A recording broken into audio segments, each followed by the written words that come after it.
في هذا الصباح الهادئ حيث النسيم البارد يداعب الوجوه بلطف وتنساب رائحة القهوة الدافئة بين ألوان الأوركيد، آخذ لحظة لأكون هنا مع هذا الصمت الجميل. آخذ نفسا عميقا وأرفع فنجاني ببطء، أشعر بالدفء بين يدي وأشكر اللحظة كما هي. اليوم يوم جديد، صفحة بيضاء، وأنا أستحق أن أبدأها بسلام، بلطف وبقلب ممتلئ.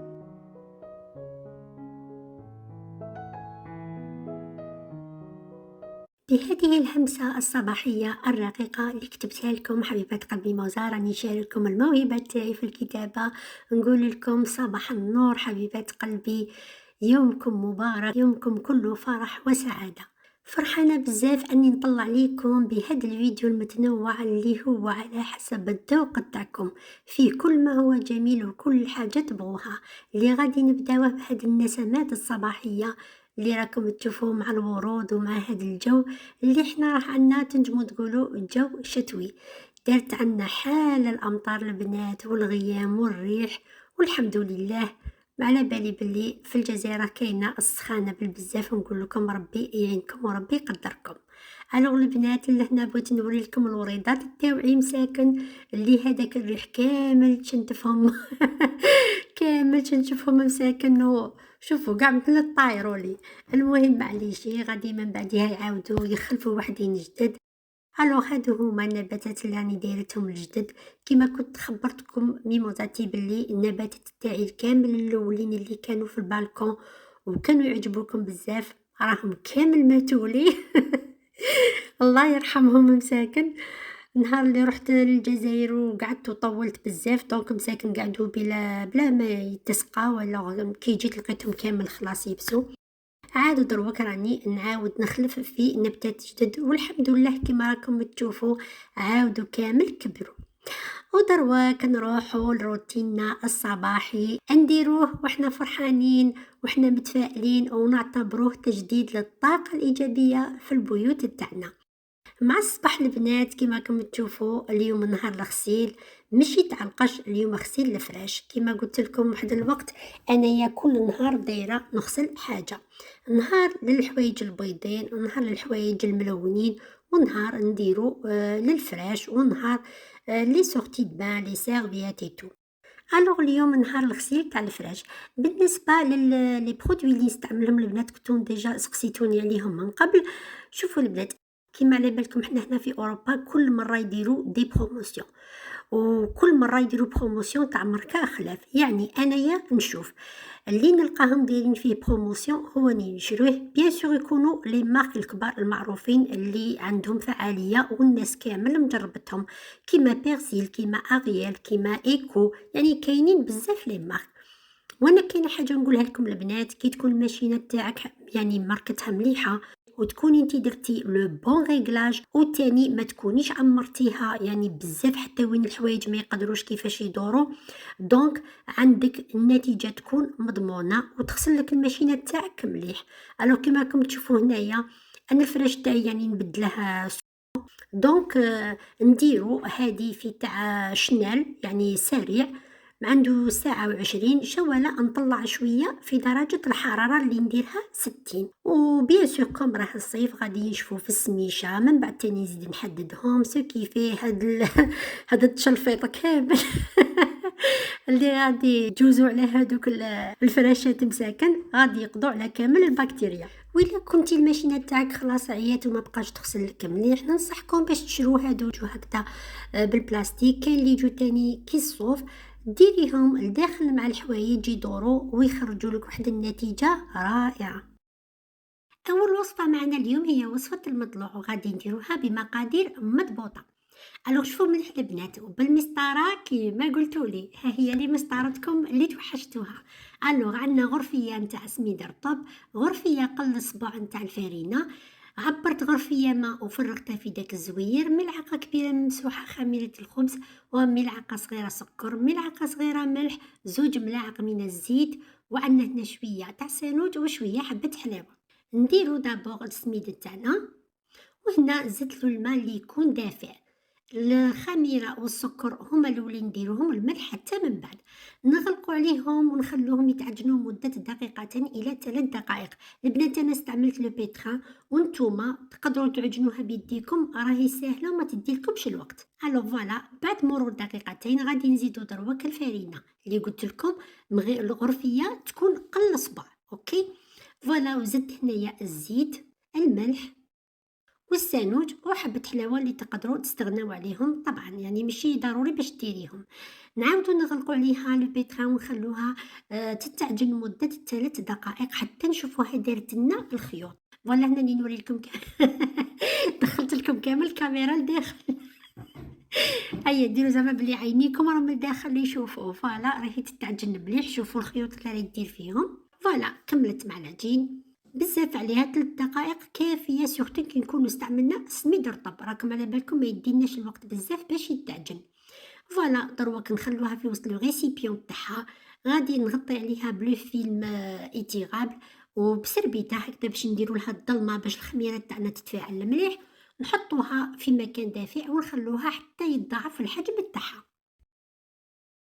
فوالا كيما شفتوا البنات العجينه تاعي خمرات، خسرت لها الخميره، درك انا رايحه نطمها ونطيبها. وفي نفس الوقت البنات غادي نتكلم لكم في واحد الموضوع اللي كانت راسلتني عليه واحد الاخت في الخاص في الانستغرام، وقالت لي ميموزا راه عندي مشكل كبير مع الزوج تاعي، قالت كل ما يوقع مشكل بيناتنا يعاديني. قالت في الديبيو كان يعاديني حنا نقولوا يومين 3 ونعاودو نتصالحوا، من بعد ولات المدة غير تزيد تطول. قالت لي حتى مؤخرا لحقت وين تعاديت انا والزوج تاعي مدة 3 شهور كاملة، نقوم سيرت بالواجبات تاعي الزوجية وقايمة به، ولكن ما كان حتى علاقة بيناتنا. شوفوا بنات، للأسف هذا المشكل وعند الخلافات نلقاوه عند بزاف من الأزواج، وين تخلق ألم نفسي وغربة عاطفية. والحاجة الأولى اللي لازم على أي مرأة تعرفها هي علاش وقعت هاد العداوة.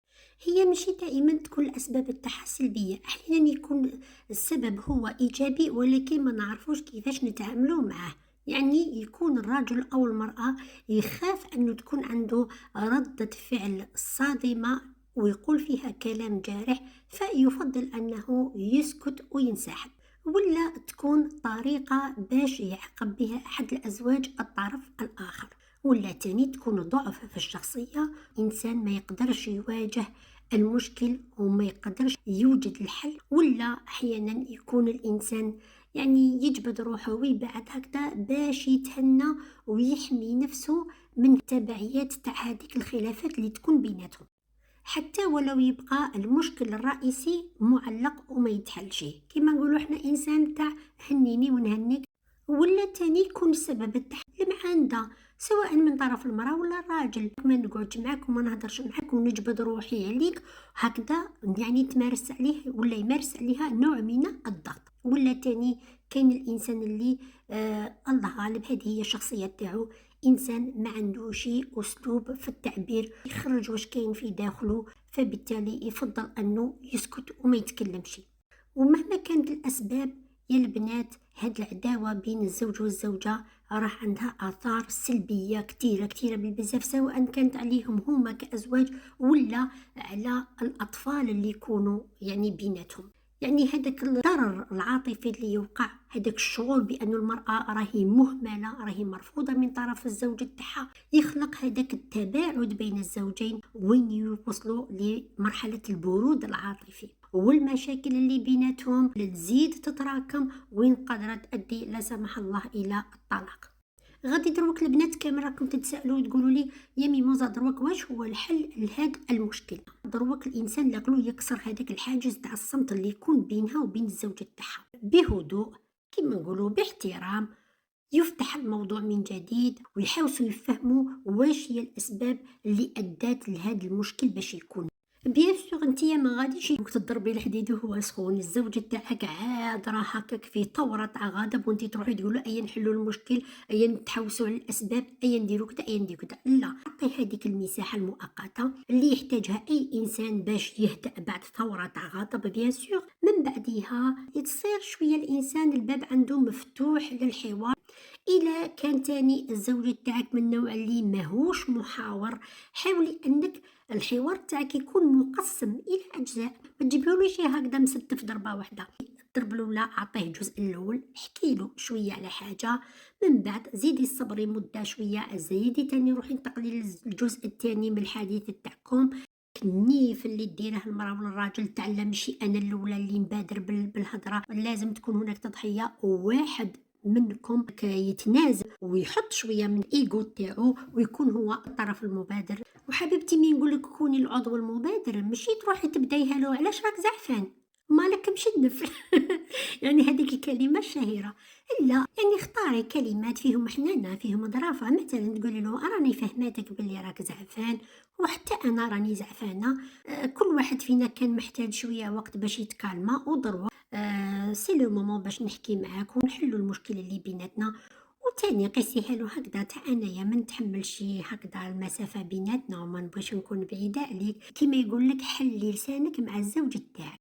وبيان سور بعد ما تعاود ترجع العلاقة اللي بيناتكم وتتفاهموا على كيفاش يكون رد الفعل تاعكم اذا سمح الله وقع خلاف بيناتكم مستقبلا، ما غاديش تكون كاينه عداوه بيناتكم، ما تكونش هناك كلمات جارحه، وتاني باش ما كان ترجعوا للحوار.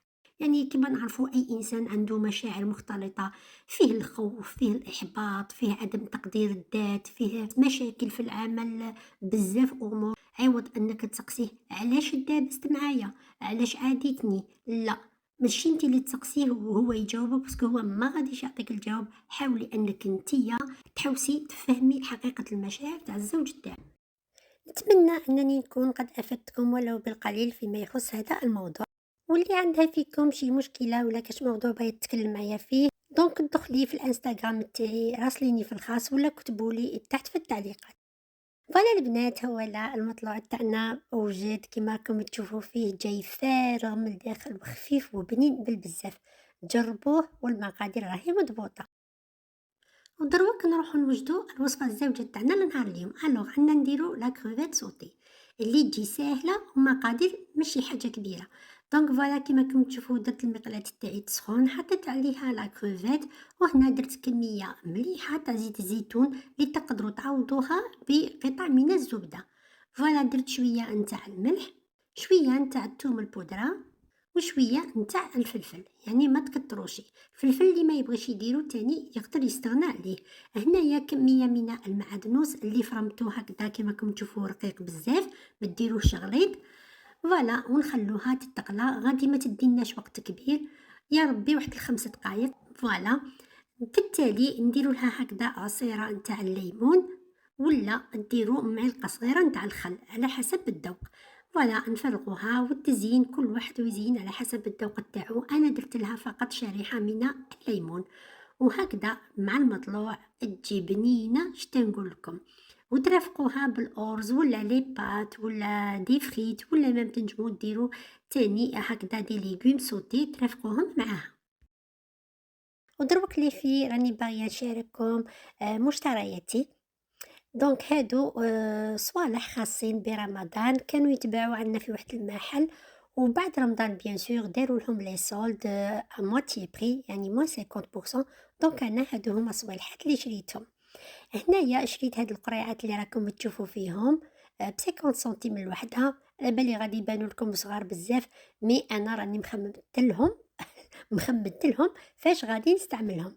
شريت تاني هاد المعالق ماهمش تاع قهوه ليفي، جايين ما كبار ما صغار، ملاح للطمينه للرفيس. فوالا تاني هذا لو بوتي هذا لو سوفير هذا تاني جاي بالسيراميك شباب، عجبني لو ستيل تاعو.